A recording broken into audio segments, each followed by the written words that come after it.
नमस्कार किसान भाइयों। मैं हूं शशि कुमार और आप देख रहे हैं समृद्ध किसान खेतीबाड़ी। किसान भाइयों, आज के वीडियो में हम जानेंगे टमाटर की फसल में पत्ती धब्बा रोग, उसके लक्षण तथा उपचार। किसान भाइयों, टमाटर की फसल हम सब लगाते हैं।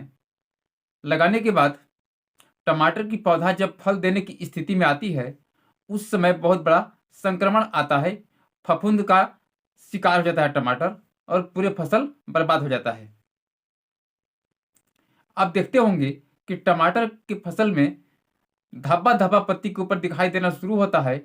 वह फैलते जाता है और धीरे धीरे एक पौधा से दूसरे पौधा में, दूसरे से तीसरे पौधा में, इसी प्रकार से पूरे फसल में फैल जाता है। अगर समय रहते उसका निजात न किया जाए, उस पर दवा स्प्रे न किया जाए, तो पूरे फसल को बर्बाद कर देता है। इतना ही नहीं, फल तक प्रभावित हो जाता है, पौधा सूख जाता है, टहनियाँ सूख जाता है और उत्पादन में काफ़ी गिरावट आ जाता है। किसान भाइयों, जब आपका पौधा रोगी हो जाता है तो अच्छा उत्पादन नहीं देता है। जब आप फसल को मार्केट लेके जाएंगे तो वहाँ पे आपका बाजार मूल्य में भी काफ़ी गिरावट आ जाता है। आज इन्हीं सारी बिंदुओं पे हम चर्चा करेंगे। आज की वीडियो में हम जानेंगे कि इस पे हम किस प्रकार से निजात पाएं पत्ती धब्बा रोग से तथा अच्छा उत्पादन ले सकेंगे। किसान भाइयों, आज की यह वीडियो देखने के बाद आप 100% श्योर हो जाएंगे कि आपका पत्ती खराब नहीं होगा, आपका टमाटर की फसल में पत्ती धब्बा रोग नहीं आएगा। किसान भाइयों, इन सारी बातों को जानने से पहले यदि आप चैनल पे आए हैं पहली बार, तो चैनल को लाइक करें तथा सब्सक्राइब करें। चलिए, देर न करते हुए विषय की ओर आगे बढ़ने से पहले, मैं शशि कुमार और आप देख रहे हैं समृद्ध किसान खेतीबाड़ी। किसान भाइयों, अब हम जानेंगे टमाटर की फसल में पत्ती धब्बा रोग का लक्षण। उसका लक्षण क्या होता है, कैसे हम जानेंगे कि पत्ती धब्बा रोग है। किसान भाइयों, पत्ती धब्बा रोग एक फफूंद जनित कवक है। इसकी वजह से पूरे फसल बर्बाद हो जाता है। अगर इसका हम शुरुआती में लक्षण की बात करें तो शुरुआती में निचले पत्ता से शुरुआत होता है। पत्ती में छोटे छोटे धब्बा दिखाई देना शुरू होते हैं और यह बढ़ते बढ़ते एक गहरा भूरा रंग का चकते चकता यानी कि बड़ा बड़ा आकार ले लेता है और एक ही पत्ती में दो जगह तीन जगह हो जाता है और फैलते फैलते समस्त पत्तों को बर्बाद कर देता है। इसका और पहचान की हम बात करें तो जो धब्बा बनता है किसान भाइयों, उसके चारों तरफ पीला पीला घेरा बन जाता है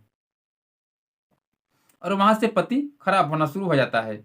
इसी प्रकार से अगर हम कहें तो सबसे पहले पत्ते के निचली सतह में और नीचे वाली पत्ते से शुरू होती है, धीरे धीरे फैलते फैलते ऊपर की तरफ बढ़ते जाता है और यह एक संक्रमित बीमारी है। वायरस कहिए तो यह एक वायरस वाला बीमारी है जो धीरे धीरे हवा और पानी के माध्यम से एक पौधा से दूसरे पौधा में बढ़ने लगता है, फैलने लगता है।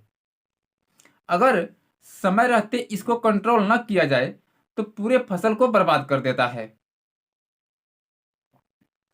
तो किसान भाइयों, अब हम जानेंगे कि यह किस किस प्रकार से हमारे फसल को खतरा पहुंचाता है, नुकसान पहुंचाता है। सबसे पहले आप जानें, आपका टमाटर की फसल में जो खराब पत्ते गिरे हुए हैं, जो संक्रमित पत्ते हैं, उसकी वजह से आपका फसल में बीमारी बढ़ता है पत्ता धब्बा रोग का। या इसके साथ साथ जब संक्रमित पौधा, संक्रमित जीवाश्म आपके खेत में पड़े रहते हैं, उससे तमाम तरह के कीट उत्पन्न होते हैं और बीमारियां उत्पन्न होते हैं जो पूरे फसल को बर्बाद करने का काम करता है।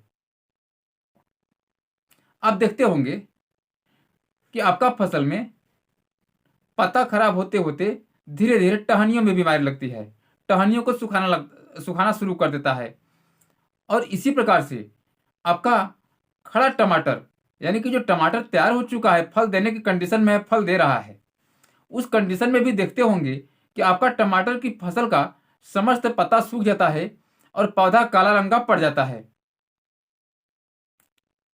अब केवल आपका फल में, टमाटर की फसल में जो फल लगा हुआ है, केवल फल दिखाई देता है, वो भी फल दूषित फल दिखाई देता है, जिसको आप मार्केट लेकर के जाते हैं तो मार्केट में आपको अच्छा मूल्य नहीं मिल पाता है।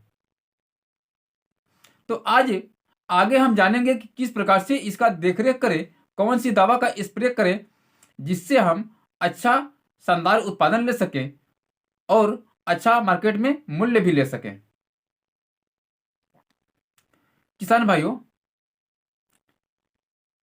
अब इस बात को जानें कि जब आपका टमाटर की फसल में पत्ती धावा रोग का लक्षण दिखाई देता है, उस समय ही आप सावधान हो जाएं, या आप टमाटर की फसल लगाने के बाद लगभग 15 दिन, 20 दिन, 25 दिन के अंतराल पे मैंकोजेब फंगिसाइड का स्प्रे अवश्य करें, जिससे आप कंट्रोल कर पाएंगे। जब आपका शुरुआती में ये लक्षण दिख जाता है, उस समय 600 ग्राम मैंकोजेब 150 लीटर पानी में मिला करके पूरे 1 एकड़ में स्प्रे करें, जिससे इस वायरस जनित रोगों से निजात पा सकते हैं और वायरस जनित रोगों को कंट्रोल कर सकते हैं। और यदि आपका फसल में इस प्रकार का रोग अधिक दिखना शुरू हो जाता है, उस समय कॉपर ऑक्सीक्लोराइड 1 kg लें और 200 लीटर पानी में मिलाकर अच्छी तरह से घोल तैयार करके पूरे 1 एकड़ में स्प्रे करें। इस प्रकार से 15-15 दिन के अंतराल पे आप 2 बार अवश्य फंगिसाइड का स्प्रे करें, जिससे आपका पत्ती धावा रोग कंट्रोल होगा, जिससे आप अच्छा उत्पादन ले सकेंगे। किसान भाइयों, जब तक आप रोगों पे कंट्रोल नहीं करेंगे, रोगों को नियंत्रित नहीं करेंगे, अच्छा उत्पादन नहीं ले पाएंगे। टमाटर की फसल लगाने से पहले आपने बहुत सारी सपना रखी होगी कि टमाटर की फसल से मुझे बहुत सारी इनकम होगा, बहुत सारे काम करने हैं। लेकिन जिस समय यह बीमारी फैलता है, पूरा प्लाट के प्लाट आपका सूख जाता है, उस समय सपना चूर हो जाता है। उस टमाटर पे आपका ही नहीं, आपके पूरे परिवार, बच्चा, सबका उस पे नज़र होता है कि अब मेरा टमाटर का फसल अच्छा उत्पादन देने वाला है। जिस समय आपका टमाटर की प्लाट सूख जाता है, उस समय सोचिए आप कि आपके दिल पे क्या गुजरता होगा, किसान भाई के दिल पे क्या गुजरता होगा। इसलिए किसान भाइयों, जब आप टमाटर की फसल लगाए हुए हैं, टमाटर की फसल लगाए हुए हैं, तो लगाने से पहले आप सावधान रहें कि कोई भी बीमारी कीट आने से पहले हम कंट्रोल करें। समय समय के साथ दवा स्प्रे करें, जिससे आपका फसल में यह बीमारी ना आए। जिस प्रकार से आप अपने बच्चा का देखभाल करते हैं, ठीक उसी प्रकार से पौधा का देखभाल करना आवश्यक होता है किसान भाइयों। तो किसान भाइयों, आज का वीडियो यहीं तक। यदि वीडियो अच्छा लगा तो वीडियो को लाइक, सब्सक्राइब तथा दोस्तों को शेयर करें। धन्यवाद। जय जवान जय किसान। फिर मिलते हैं नेक्स्ट वीडियो के साथ। धन्यवाद।